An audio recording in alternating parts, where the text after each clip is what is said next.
2023, well, for me, 2023 was one of the best year for gaming for a long time, and wow, so many games that I reviewed and so many games that I liked. In this video, I'm showing you my top favorite games that I really enjoyed playing in 2023. Then I'm also going to start with a game that probably was the biggest disappointment for me, and one that, well, I don't say hate, but I was very disappointed with. And if you have your own top favorite games, those games, which I'm sure you have, the ones that you really enjoy most playing in 2023, let me know in the comment section below which are they. Alright, let's start with two things. First of all, the game that I enjoyed most in the previous year, my top game, the one that for me was the worst in 2020, let's say the most disappointing game in 2023, and then we're going to move on to my top choices for 2023. Now let's start with the previous year. My top game that I liked in 2022 was Elden Ring. By far, the most amazing experience that I ever had in any game before. This was my first Souls game that I played, which afterwards, of course, I played other Souls games. And of course, the latest one, Lies of P. It was full of secret, immersive, fun. Combat was amazing, very challenging, and very rewarding. So by far, Elden Ring definitely among my top 3 most favorite games of all time. For that, we're going to move on to the most disappointing game of 2023 for me. So the most disappointing game of 2023 was actually Diablo 4. But this is a game that I was expecting I'm going to play for years. Seriously, this is one game that I'm always going to come back and play more and more. Like one of those games that you continue playing and enjoy playing. Anyway, the formula didn't work on me, and eventually I quit even before Season 1, and I got the most expensive edition. Yeah, a waste. And I mean, not just that, the disappointment that I can't actually continue playing it for a long time. So yeah, pity. Alright, let's move to the top games that I really like in 2023. The first one is Predecessor. So let's say this is a remake of the original Paragon that was released for PlayStation by Epic Games and dropped in favor of Fortnite, and then the assets were released and some devs picked it up and tried to create another, how they see their version of Paragon, how it's supposed to be, of course, with the assets of the game, and hopefully invite fans of the game and new players to join. One of the developers, there are several of them, some of them dropped and are not developing anymore, but one of them, which is my favorite, Omega Studios, made the best iteration based on what I actually wanted to see in a remake of Paragon. They created an amazing game, which is a MOBA game, as you can see, play in third-person perspective, and it's now still in, by the way, in early access, but they're adding lots of content into the game. It's super fun, works very well, looks beautiful, and like the good old times in Paragon, and even better, and it will get better. It's built very tightly with the community, very active community, so I highly recommend checking it out. It's available on Steam and Epic Games. Epic Game Store. Next one is Krzyżacy, I hope I pronounced it right. Krzyżacy Knights of the Cross, and this is a turn-based deck building game, and it was amazingly well, and I really enjoyed it. It was a big surprise. Usually I play some of these games, especially indie games, I find them fun, but I don't really continue playing them a lot, let alone until the end. But this one was, they absolutely nailed it, and it was super fun to play. They've also provided later on more updates. You can find new characters that can join you, and it's just really fun with cool story, beautiful characters, and really fun and engaging combat. So yeah, this definitely made into my top games. I didn't expect it to be that good, but the more I played, the more I realized, especially after playing it, how good this game is, and I'm happy that I played it. Next one is Hi-Fi Rush. Now, this is again a game I usually don't play lots of rhythm games, so I didn't know really if I'm gonna enjoy it, but it looks super cool with the visuals, so I decided to give it a try, and it turned out to be such an amazing game. This is one of the games that you don't expect to enjoy, and you enjoy it because they made so well and kind of appeal to a large audience. And again, this game, of course, you need to execute things based on the rhythm. And the thing is that everything around the character, everything in the environment reacts to the music, to the rhythm. So alongside fantastic music, stunning visuals and visual effects, this game turned out to be one of the big surprises for me in 2023.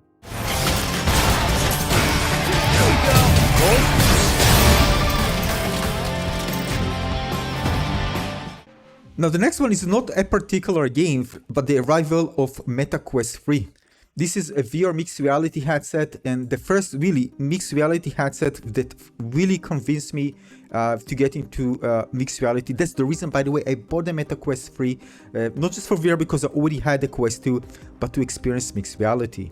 Now, though not every game really got me super excited, I think the best is yet to come. But again, the combination of trying different various mixed reality games and seeing how mixed reality is without actually holding a phone and in high quality and with depth scanning of the environment was extraordinary experience. You can definitely see the developers are trying. Some of the apps are less impressive than others, and you can see definitely developers are trying to figure out, how to use it best, especially it was designed to use an indoor environment. You need to understand, just a shooter itself in the space won't really satisfy me. I want something really unique and really something that I haven't played before, and not just having the room as a background, right? Otherwise, really, I don't really care. I prefer actually the virtual background, which is going to be unique, interesting, and isolating. But if you're already using the space, use it in original ways. Not all the games did that. For some games, they did really amazing job in that aspect to really increase immersion and make things very interesting environment. But as I told you, the best is yet to come. Still, this technology is here to stay. And once it's taken, by the way, outdoors, is going to be a whole new world of unique experiences that totally revolutionize our life. But until this happens, we're going to enjoy the Quest 3 in the indoor environment, and hopefully more amazing games will come. Next one is Honkai Starfield. This is an action role-playing game. This is the type of games that I really like due to the anime art style, beautiful visuals, and really fun and engaging combat. The thing is that also the type of games that I usually don't stay a lot. I mean, the reason I've been playing so many games, so staying in a game that really I need to invest in a lot of time. There are not many games that really made me do this switch and really stay for a long time. This wasn't the case, by the way. But it doesn't mean that it's not good. It just means that it didn't reach the peak for me to really make it my kind of primary game yet. Next one is, well, Starfield. But first of all, I need to say that I was disappointed with Starfield, but again, based on my expectations. Still, it doesn't mean that I didn't enjoy it. I mean, yeah, expectation high, it was disappointment, but it was an amazing game nonetheless. So again, not every game made of 10 out of 10 material, and this is a very kind of conservative gameplay that kind of fits Bethesda to create something like that. So in that aspect, it's, there's not really surprises when it comes to gameplay, although exploration is really fun, finding cool weapons is fun, lots of planets to visit, and lots of cool missions and side missions. Actually, the side missions were more entertaining than the main missions, just saying. So overall, a game that I'm very happy that I played, but again, I was disappointed in generally speaking, because I expected much more. Next one is one of my top favorite games of 2023. This is Hogwarts Legacy. If it's not made for me, at least wasn't 10 out of 10 material, but absolutely, this is one of the games that, because it's a Harry Potter world, because it's made so beautiful and immersive, it really takes you to the other place. This is a game that totally disconnects you from reality, and you are there in the world. This is one of those experiences that is something you can't explain, but you feel. If you're able to run it at high frame rates and high graphic cards on PC, I mean the highest graphic settings, you'll be blown away. So many beautiful places to see, so many things to find, and learning different magic skills and having different decisions, and it just blew my mind away. Just such a stunning game. So although there was some disappointment here, and actually a bug that didn't allow me even to finish the game at some point, it was such a fantastic experience that I recommend this game to everyone. You won't get the complexity of level design as Elden Ring, but again, things were designed to be more simple in that aspect. In terms of things you can find, there are lots of collectibles and beautiful, for example, masks and skin that you can find for your character, that some of them, of course, hidden around the world. And as I told you, exploration is amazing because the world itself is just stunningly beautiful. And if you're able to, by the way, run this with ray tracing on, please do so. And one of the great things is that you actually feel like you're in a movie. That's how good it is, because it's so cinematic and beautiful and artistically designed. And some, of course, of the areas very faithfully represent what you've seen in the movie. Of course, not perfectly, but again, it just leads you to be very immersed, especially if you are a fan of the movie, and many of you, I'm sure, are. You can just relax, and you find even combat so satisfying. Again, there's so many things in this game just made well. Now, this is the reason why it's in my top picks and what I think is a must play for not just for Hogwarts Legacy fan, but for those who love action games in general and open world games. You're gonna love this game. Now, before we go to my first choice, I can't really finish this list without mentioning Lies of P. Now, I already heard lots of good things about the game from those people who just play Souls games, those fans of Souls games, and those who actually just stream Souls games. And a big fan of the genre. They say this is just an amazing Souls game. It stayed loyal to the kind of a Soulsborne formula in terms of mechanics. It designed it very well. But for me, again, Elden Ring made me fall in love with Souls games. So every Souls game out there, I kind of at least read about it and see if I want to play it. But many of the big names I actually do play. And Lies of P is fantastic, including amazing atmosphere, amazing boss fights. There are hidden areas and of course notorious bosses that are going to be very challenging to kill. And if you're new to the Soul genre, well, you're here for a very tough treat. And again, although I play many other Souls games after Elden Ring, I found this to be unique, interesting, with so much fun. The combination of the ability to actually combine different type of drops to create different weapons, make this unique type of mechanic, makes it even more interesting to play.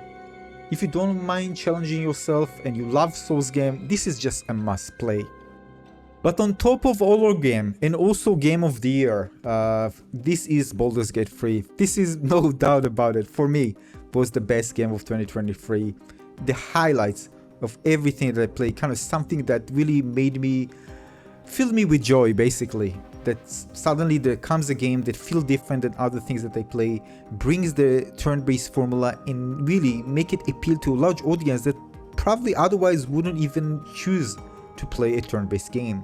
This is because it just brings all the good elements together in terms of fun gameplay, storytelling, character progression, beautiful immersive world and visuals. Decision making in this game is something extraordinary, even revolutionary in some aspects. Combat and exploration are very satisfying. This is a game that takes everything into a single game and with different endings and lots of options to choose from, boss fights and so many other cool things, and insane replay value as well. I just can't wait to jump back again into the game, which hopefully I'm going to do in like 2 weeks or so. This is a game that I'm going to play a lot. Voice acting is absolutely out of this world. You feel so connected with characters. With so many other games, I just don't really care. Sometimes I don't really care about the story at all. Here, again, this is something that was totally immersed. I really love the characters. I really connected with them. And this is something rare in video games these days, so it seems. I mean, it's not that you're not gonna find good games with good voice acting and good story, but here it's just, in another level of its own. Yeah, but no doubt, Baldur's Gate 3 is my favorite game, top first favorite game of 2023. So now when you hear your opinion, which of the game of 2023, your favorite game, the one that actually made 2023 a great year for gaming and one that you don't want others to miss, let us know in the comment section below your picks or your, let's say, 5 top picks of games in 2023. Thanks for watching.